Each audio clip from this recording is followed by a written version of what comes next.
Hi, everybody. Welcome to MOR, the Management of Reality. We are here with Paul Adedapo, who is a professor or was a professor of training and development in strategy and policy, working for the government of Nigeria. He had his own consulting group, PIO Consulting, and he also was working to set up the management of primary and secondary schooling in Oyo State, something called SUBEB, which was involved in the administration of schooling in Nigeria.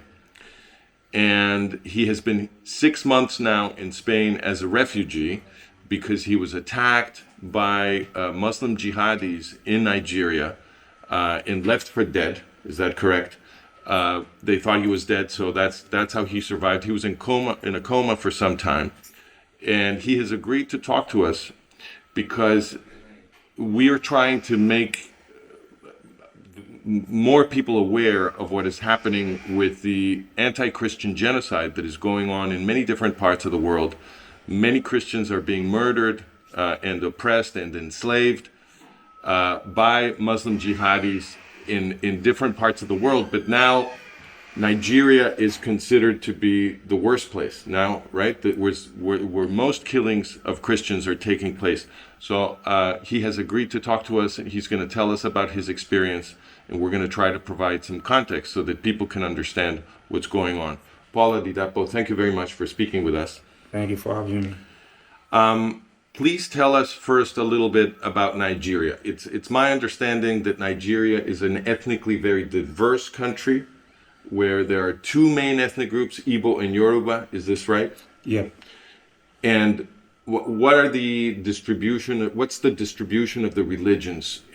So the Yoruba, some Yoruba are Muslim, some Yoruba are Christian. Is that right? In the southwestern part of Nigeria, which are majorly dominated by the Yorubas. So the southwest of Nigeria is mostly Yoruba. It's Yoruba. And in the north, Yoruba. And in the north is divided into two parts. We have the Fulani and the Hausa. Okay, and Hausa. Yes. Okay. So those are the two parts. Then we have the middle belt, where partly the Plateau, the Beron people, the Benue people. They say they are not Hausas, that they have their own tribe. Okay. But growing up, we term them as Hausas. Okay. Growing up, we term them that they are all Hausas, but due to the present situation on ground now, they are trying to clear themselves off that they are not Hausas or Fulani. Okay, so we have many different ethnic groups. What is the distribution of the religions? Where are the Muslims? Where are the Christians? Up north. North is mostly Muslim? Majority Muslim. Majority Muslim. Even 12 states practice Sharia law. 12 states in Nigeria practice... 12 states in the up north practice Sharia law. Sharia law. Yes. Okay, Sharia law is the religious law of the Muslim religion. Yeah. So in the in the southwestern part of Nigeria, we have, based on my statistics, we can say it's evenly distributed. Okay. Maybe 50% Christian, 50% Muslim, or 40% Christian, 40% Muslim, and 10% traditional worshippers. Okay, traditional worshippers would be traditional animist religions, or they worship Ifa, their local deities.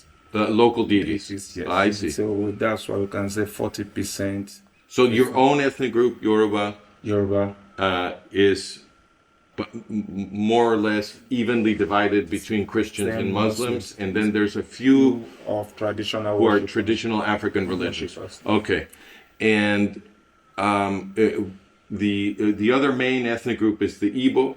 Is that right? Southeast. I see. The Igbos. And they are mostly Christian? Majority Christian. Majority Christian. Okay, you yourself are a Christian? I'm a Christian. Is that right? Yes. Christianity in Nigeria, is it Catholic? Is it Protestant? What kind of Christianity is this? We have Catholic. You have Catholic? We have the Pentecostals. Pentecostals, We have the Evangelicals. evangelicals, We have the Baptists. Baptists. We even have the Jehovah Witness. Oh, Jehovah's Witness. So you have a great variety. Variety. Of, We even have the Celestials, the Oh my God. So we Okay. have varieties of Christians. I see. Yeah, and we don't have issues. Different kinds of Christians get along. They get along. Okay, and you yourself, are you Catholic? Are you Pentecostal? What? I am a Pentecostal. Pentecostal. I see. Okay. Please tell us a little bit about what has been going on in general in Nigeria, and then we will talk about your personal story. So tell us what's been happening in Nigeria. We have to go back then. We are now in 2026. So we are talking about 1926? I said we are now in 2026. Yes. So that means we have to go back to 2009. 2009. When all Okay. these things When this began. based on my own statistics, but it could have been before then. Okay. But based on my own statistics, we get a report that these Fulani jihadists, extremists, the Islamist extremists came into Nigeria. They came into Nigeria? From where? God knows where. Okay, but so the That jihadi is extremists are mostly from the Fulani ethnic group? Yes, that's the report we got. Okay. They have so many names. Boko Haram. Boko Haram? Yeah, that's the main group, right? Fulani herdsmen. Fulani? Herdsmen. Etzmen. The cattle rearers, whereby they will lead cattle into your farm, eat your crops, and start fighting with you. Okay. Or even at worst, kill you. Unprovoked. They'll just come in. Unprovoked, come into your farm with their cows and cattle, eat your produce unprovoked, and when you try to question them, they turn it into fights, and They attack you. sometimes they attack, they kill. They attack and kill. So the conflicts began as theft. So they come in, they take people's stuff. It is multi-dimensional. I see. It's multi-dimensional because it started as herders, cattle, herders, farmers clash. It clashes between herders and farmers. It started as herders, farmers clash. Okay. Later, But the herders and the farmers, they had different. Some of them were Christian, some were Muslim, or how did this work? Or was it that the herders were Muslim and the farmers were it Christian? started as herders, farmers clash, with or without religion affiliation. Okay. Whether you're Muslim, whether you're Christian, they go into the farm. Okay. That's how it originated. Okay. So from there, it started around 2010. We had this Chibok girls abduction. Yes, I remember that. So it started manifesting from the Chibok girls attack to kidnapping, kidnapping for ransom, Yeah. from herders farmers clash to kidnapping for ransom. Okay. So kidnapping for ransom became kind of a business. Business. And this was being done by the jihadis, or who was doing this? And because those are from information we gather. Okay. Because they dress in Muslim. Oh, I see. So that's why I said the issue is multidimensional. Multidimensional, right? It's not as simple as. It started as farmers herders clash. Yeah. Later it graduated to kidnapping for ransom, and the thing started going nationwide. Okay. Now from there, move to, if you don't convert to Islam, you all die. I see. Then from there, Christian genocide in the middle part of Nigeria, Benue State, Plateau. At a point, they were even saying it's for resource control. That's why I said it's multidimensional. Right. Until recently, the expose now came out that it's really Christian genocide. I see. So It is multidimensional, but I understand you that it's been evolving. It was evolving. It was evolving from the 2009 that I mentioned, when it was during Goodluck Jonathan's era as a president. So we are hearing that they were using to destabilize his government, but little by little, it started evolving from Fulani elders, farmers clash, to kidnapping, to Islamist jihadists attacking Christians, to what we have now.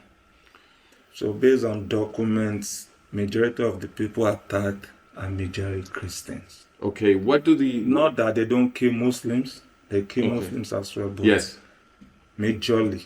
So I read about this. I wanted to ask you about this. So what you're describing is a situation where there are many unprovoked attacks, correct? Many. People are given a choice to convert to Islam, apparently. Now there are some states in Nigeria that they pay taxes. They pay taxes to the Muslims Yes, for them to not kill you. for you to live normal life, maybe go to your farm, all those stuff. You pay taxes. You pay a tax so that they will leave you alone, Yes, you I pay see. tax so that you can do that. so that you can live your life. See. But these people that are paying the tax, have they converted or they're still Christian? I can't answer that Okay. because I don't have information. You don't have enough information. Okay, I ask because Because sometimes we hear over the news that once they kidnap the students or abduct students, they force them to convert to Muslims, okay, or they kill them, or but you're not sure whether the people paying the tax have converted. I'm not sure. Okay, the reason I ask is that we know that when you don't convert to Islam, but they allow you to live, you become a dhimmi, and dhimmis have to pay jizya under Sharia law. So this is why I was asking. But you don't have enough information for I don't this. have enough information. Okay. What are the statistics? Because you're telling us that the jihadis are killing many Christians in Nigeria, but they're also killing non-jihadi Muslims, correct? Maybe moderate Muslim. Moderate Muslims, right? So what are the statistics? How many people have they been killing? I don't have the numbers, You don't have the numbers. but they are much. What I hear is that Nigeria has become the worst place. The Epicenter. of Christian killing The epicenter of anti-Christian genocide in 2025. in 2025. Okay. If I go through my data here, Christians, I think 70% of Christians killed worldwide are Nigerians. 70% of Christians killed If worldwide by jihadis Yes, are in if I'm Nigeria. not mistaken, 70%. of Christians killed worldwide are Nigerians. I think December, the Prime Minister of Israel spoke relating to helping Nigeria stop Christian killing. That is Prime Minister Benjamin Netanyahu. He spoke about this. Spoke about it, trying to say they'll try and support Christian survival. Do you get the impression that the world is paying attention to the Nigerian genocide Lately, lately? that's the impression we have. Okay. But still, attacks are still happening. Okay. Attacks are So still you say happening. lately because you feel that before 2025 there was little attention to this? If we try little or no report, because there's a lot of suppression. The information has been suppressed? See, yes. Yeah. If you try to even push, you might be arrested. You mean inside Nigeria? Yes. If you try to complain about this, Yes. you could be arrested by the government. Yes. I see. So you mentioned before we began the formal interview, you mentioned that the Nigerian government was complicit. Yes. Can you tell us about that? Assad today, information reaching me today, Okay. that Nigeria is trying to pay a PR company about $9 million, which is about 40 billion naira in Nigerian currency, 40 I see. billion naira, Okay. in which if you throw that into trying to mitigate this issue of killings, I think it will go a long way. Yeah. Oh, I see. Instead of using that money to protect people, Instead of using the money to protect people, you are trying to use the money to whitewash. so they're spending an enormous amount of money to try to improve the image of the country, of the government and the country. If you use the money to try to support the military, maybe it will go a long way. So that for me is complicity. Complicit, I see. For me, it Right. is. Because when the people shout for help and the government look away, it's complicit. I see. Because this thing cannot continue for, this is almost over 15 years, over a decade. And it is. Is the government in Nigeria mostly a Muslim government? Presently, they are running a Muslim. Most of the people in government are Muslims? See, I the see. president is Muslim, the vice president is Muslim. So who's going to checkmate each other? So you perceive that they have an ideological, let us say, an ideological inclination not to fight with the jihadis. Yes. There's a news I just got 2 or 3 days ago. Arrested jihadists. The state government is trying, about 70 of them, they are trying to release them back to the society. I see. And students protesting, killing. They're protesting that they are going to be released? No. Students, there's a part in the south that is being overrun Okay. with kidnapping. So the students there were protesting. They were arrested for protesting for safety. So they were demanding to be protected. Yes, And the government arrested them. And the ones killing, the government is negotiating to release them. I see. So on the one hand, people who are protesting, demanding that the government protect them, those people get arrested.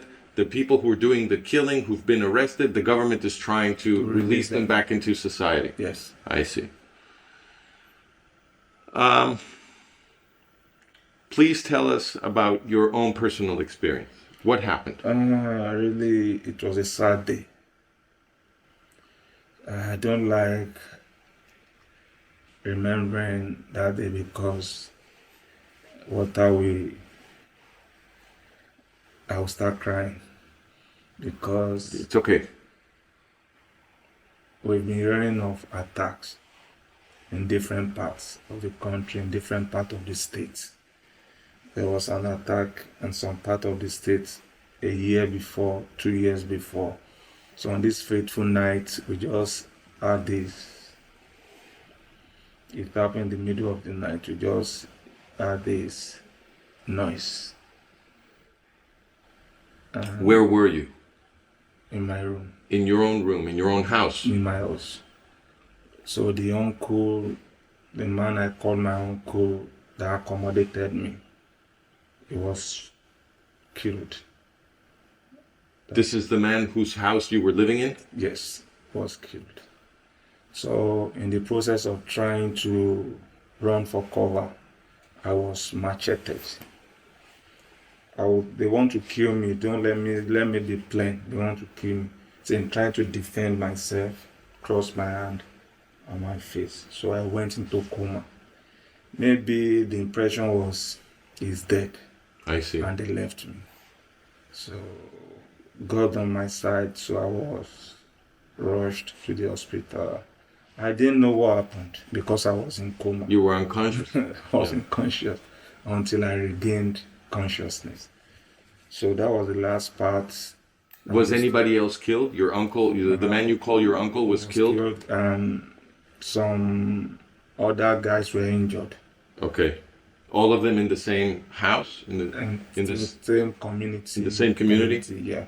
I think there was a guy who, This was in a rural part of Nigeria in the south, correct? Yes, south. This is when you were out there trying to set up schools for and people. everything, yes. Because there are some parts of Nigeria where very remote. Very remote. Very remote. Not enough schools. Not enough schools. You hardly see people go to school, and the government is not helping matters.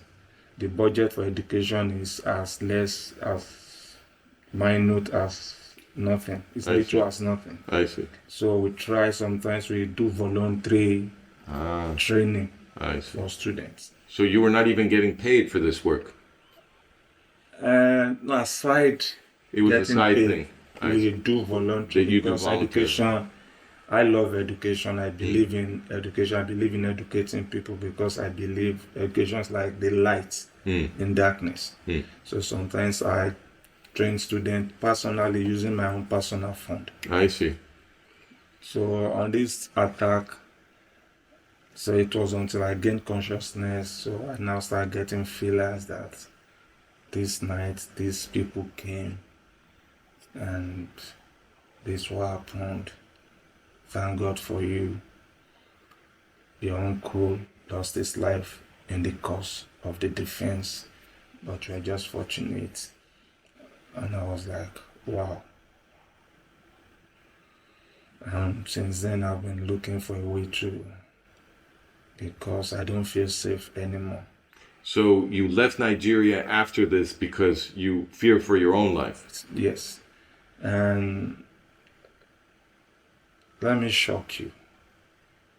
December 31st. Forgive me? December 31st. Yeah, December 31st. New Year's Eve. My hometown was bombed. Bombed or burned? Bombed. Bombed. In Ondo State. The police station was bombed. I see. By jihadis. Yes. What? So the police station or the whole town? We don't know, but it was the police station that was reported that was bombed. I see. So even the police is not safe? Nobody is safe. Because for them to come out boldly and say, if you don't convert to Islam, that every Christian is a target, that you all die. I see. It's a serious issue. So this issue needs public awareness. Are you married? Do you have children? Yes, I am. They're back in Nigeria? Yes, yeah. Are you trying to bring them here? If I have the opportunity. I know it's not easy. Well, yeah. It's not easy, but if I have the opportunity, right, I would love to stay around my family. Right. Now, there's the question of immigration has become a huge topic in Europe. See. And it's an interesting issue because a lot of the people coming into Europe over the last half century have been Muslims, right? And one of the things that people in Europe many people in Europe have been complaining about is that it has been very easy for Muslims, and particularly for jihadi Muslims, to enter Europe. I don't know, has it been more difficult for Christians who are fleeing jihadi persecution to enter Europe? What is your impression? To my surprise, I see more Muslims. You think it's easier for Muslims to come in? I think it's easy for them. I see. I don't know, because the population is much. Maybe it's a should I use the word premeditated or organized? Intentional? Intentional, because it is easy for them. Go to the UK, they're in the system. Maybe that's why it's easy. Go to Europe. This is the only part of Europe I understand better. Okay. In France, we read on news, there are more there. Okay. I don't know the situation in Spain, because I'm just trying to... But you don't see that many Christians coming in? From Africa? I don't think so. Okay. I don't think so. So your impression is that it's very easy for Muslims, or it has been very easy for Muslims to come in, because that's changing now. But Christians have had a harder time claiming refugee status? Even in the camp, Even in the camps? we have Refugee camps? we have more Muslims. I see. We I have see. more Muslims. I think we have fewer Christians. Okay, so we will do some research and get the statistics on I that. don't know why. I can't say this is the reason. But even in the class, there are more Muslims.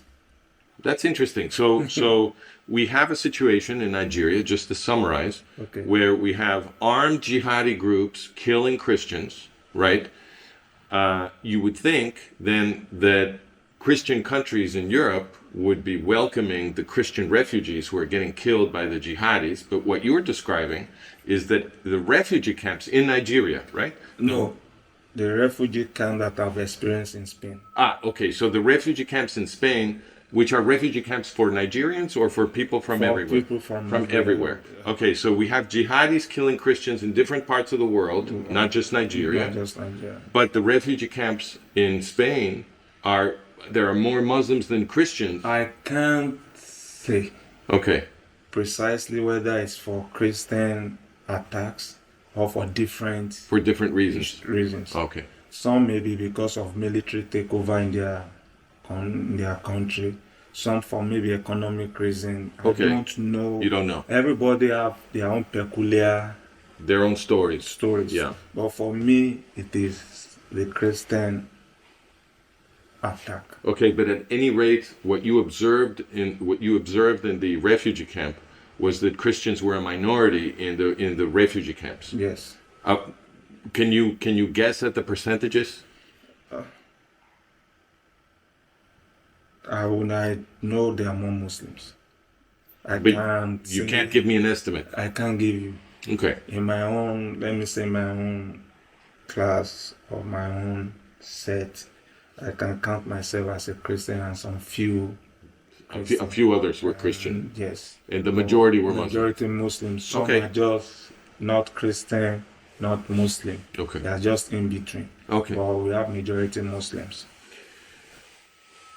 In those refugee camps where there is a minority of Christians and a majority of Muslims, are Christians vulnerable in those refugee camps? Do they get harassed or mistreated by the Muslims? No, that doesn't happen. Because the law here doesn't encourage that. Okay, so the Spanish government is careful to protect everybody in the The refugee law here camps. doesn't encourage that. Okay. You don't even have to say you belong to one religion. You don't have to reveal your religion. You can. You You can. can say I'm a Muslim, you can say I'm a Christian, you can say Okay. I don't belong to anywhere. Okay. But they respect the law. I The see. law is the law. And you are content with the treatment you received from the Spanish government. Yes. Okay. They respect human rights. They respect your rights. They respect human rights and there's equality. Okay. So that's one thing I noticed. And that's what drew me closer to Spain. I see. Because the respect for human rights and the equality I noticed, there's equality. Man, woman, everybody's equal before the law. I see. And they respect human rights. Is there any particular reason that you ended up in Spain? Did you choose Spain, or why did you end up here as opposed to somewhere else? And that is just what I just said now.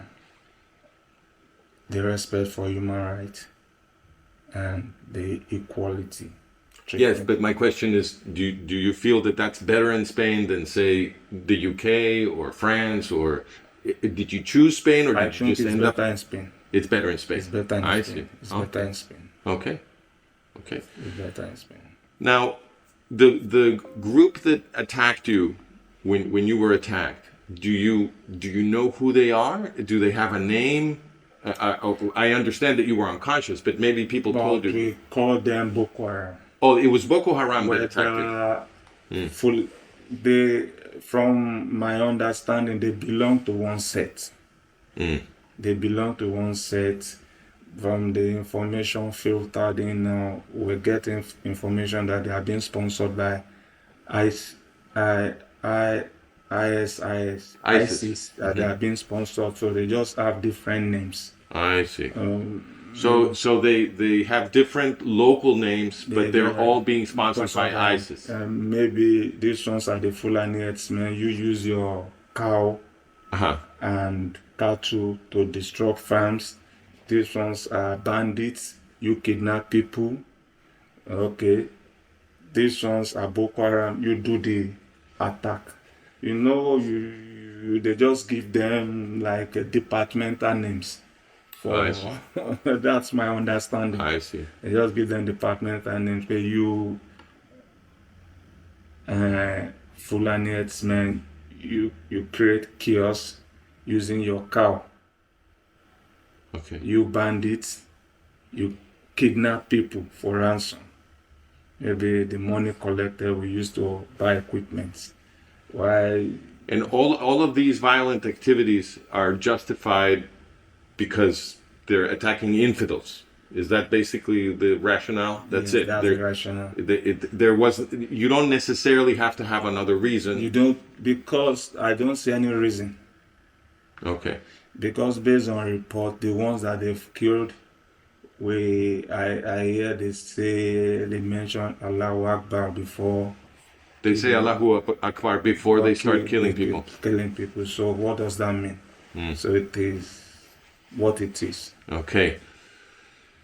The statistic I saw was that something like upwards of 50,000 people have been killed in Nigeria by these jihadi groups. Does that sound right to you? 50,000? Yes. 50,000. Seems low? If not more. Okay. So you think that's a low estimate?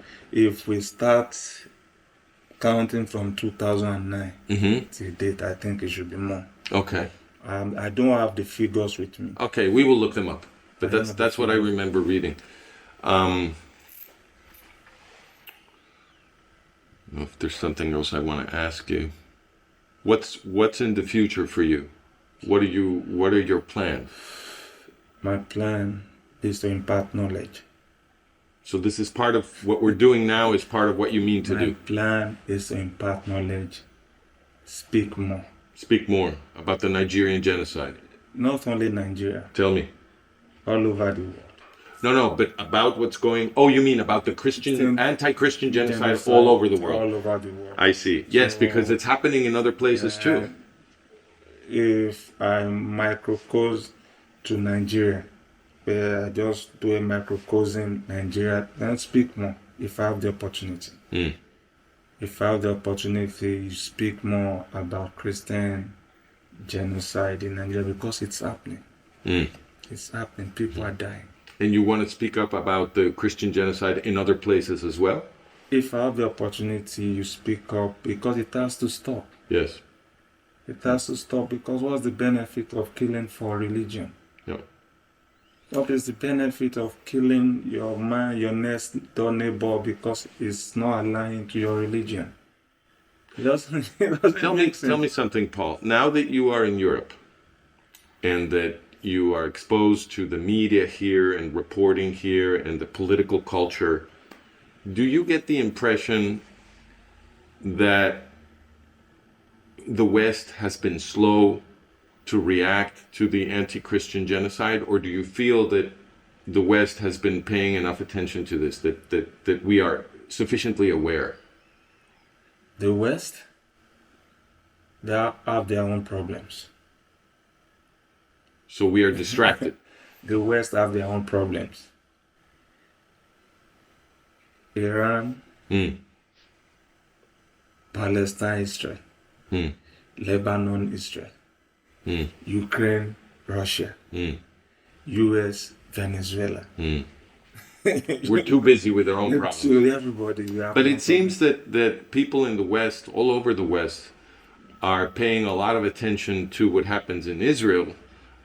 I see a lot of people agitating, they think, in favor of the Arab Palestinians because they claim that there's a genocide going on and so forth. And they seem very exercised about that. But I don't see people marching in the streets to complain about killings of Christians in Nigeria or killings of Christians in other parts of the Muslim world? Because that is a political angle to life. What is the political I angle? said that's a political angle to life because it is what favors the government. Really, I think the Christian has a part to play himself. Because I notice Christians, they are not bold enough. They're not bold enough? enough to come out and say, yes, I'm a Christian. That this has to stop. You mean Christians in the West? Or Christians where? All over the world. All over the world. Yes. So you If think... I use Nigeria as an example, we have great pastors in Nigeria. But as a Christian, you have to be bold enough that say, I'm a Christian. You have to be proud. You have to be bold and be proud, I'm a Christian. This has to stop. But you feel that Christians in Nigeria are not saying that? Yes. Huh. I believe they are a bit of timid. They're too timid. Yes. They're intimidated by the I don't know, jihadis. maybe it's the government pressure, maybe it's the jihadists, or maybe it's just their own understanding of Christianity. You know, when I read the Bible, what I understand in the Bible is different from what you understand in the Bible. Maybe that's their own understanding of... There's a way Paul stood for Christianity. There's a way Jeremiah, Isaiah stood for Christianity.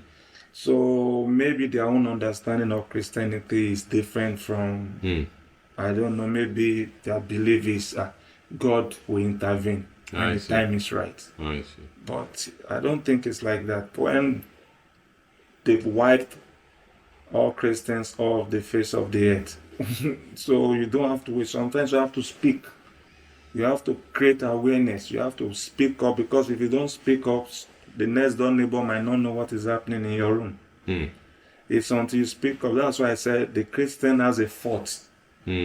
So you place some responsibility on the Christians. Yes. You feel that Christians in Nigeria have not defended themselves enough. Okay. I'm not saying go to the street and fight. Okay. But use the media to downplay this stuff.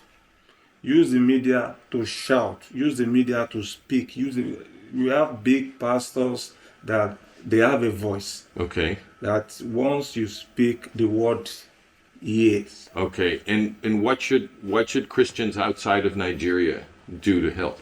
What can we do? If the Christian outside Nigeria has the opportunity to influence decision about supporting the Christians in Nigeria, the Christian outside should do that for us. What do they need? What do you think Christians in Nigeria need from Christians in the West? Influence. So, in other words, if we speak up, you think that's going to be enough? If we make a big noise about this? Make a big noise, it can influence decision from the West regarding the killings. Influence Western governments to pay more attention to this. To the killings in Africa in general, not only in Nigeria. To Africa, maybe in Sudan, right? Maybe in Mali or other places. That's right, because in all of the countries that are that have very large Muslim populations, Christians are being attacked all over the north of Africa. Correct. So, if the Western Christian can use their voice to speak more, maybe it will influence. Last December on the Christmas, the Prime Minister of Israel spoke about killings. He spoke about this of Christians. So if Benjamin Netanyahu can speak, Trump is speaking, but I don't know where he stands. If Trump and some other world leaders are from Christian nations speak, then maybe there will be a little twist or dimension to what is happening. Well, there you have it. If you are in the West and you are a Christian, the Christians in Nigeria and in other places in Africa need us to make a big noise about this so that the governments in the West will understand that they need to take some action to help our Christian brothers and sisters who are suffering jihadi genocide, not only in Africa, in the Middle East and in Asia, everywhere that Christians are in a minority in Muslim-dominated countries. There's a lot of killing going on. There's an important anti-Christian genocide taking place that has not received the attention it deserves, and is a real emergency in different parts of the world. Although Nigeria is the most Epicenter. is the epicenter of this. That's where most people have been killed. Paul, it has been a pleasure speaking with you. Thank you very much for your time. I hope we can have another opportunity to do this, and Yes. thank you for doing your part to Thank defend Christians. Thank you. I'm happy, and I thank you for having me. If I have the opportunity to speak, I will speak more, Good. Well, let's do this again. because the Christian world needs liberation. That's right. Thank you very much. You're welcome. Thank you, everybody. This is Management of Reality. I'll see you next time.